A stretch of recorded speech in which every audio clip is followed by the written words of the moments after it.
araw mga kapuso, narito po ang mga kapanapanabik na ganap dito lamang po sa Born to Shine. Nang makita nga ni Dara ang DNA test na ipinagawa niya tungkol dito kay Jenny ay hindi niya ito matanggap mga kapuso. Nagmukmok siya sa kanyang kwarto at talaga namang dito niya ibinuhos ang kanyang matinding galit. Samantala, successful naman ang performance ng Yumi at kasama ang kanilang bagong album mga kapuso at talaga namang ang dami nilang fans. Kahit na sinabutahe ng Lexie itong Yumi ay hindi sila nagtagumpay at talaga namang nagtitilihan ang mga manonood mga kapuso at tuwang-tuwa nga sina Jenny, Megan at ang kanyang mga kasama. Agad na umuwi si Jenny upang ibalita dito sa kanyang mga magulang na successful ang kanilang performance at number 1 na sila ngayon.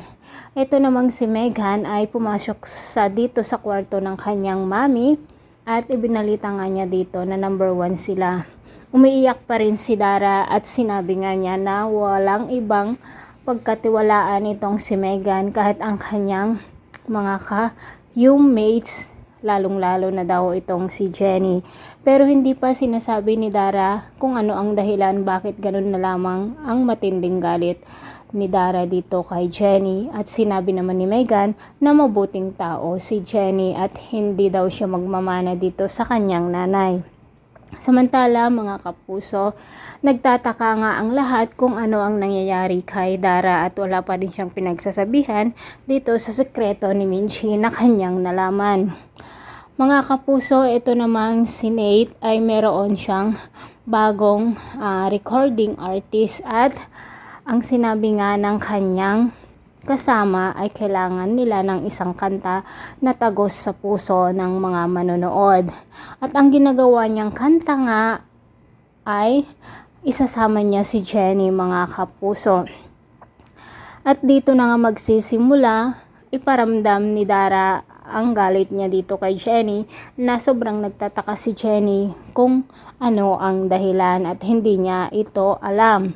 Samantala mga kapuso, dahil nga sa matinding galit ni Dara ay hindi niya namamalayan na nasasaktan na niya pala itong si Jenny.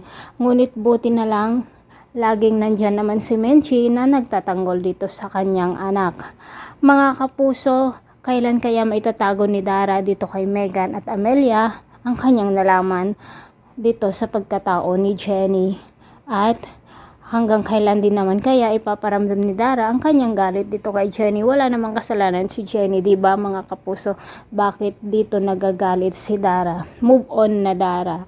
Thanks for watching. Bye-bye.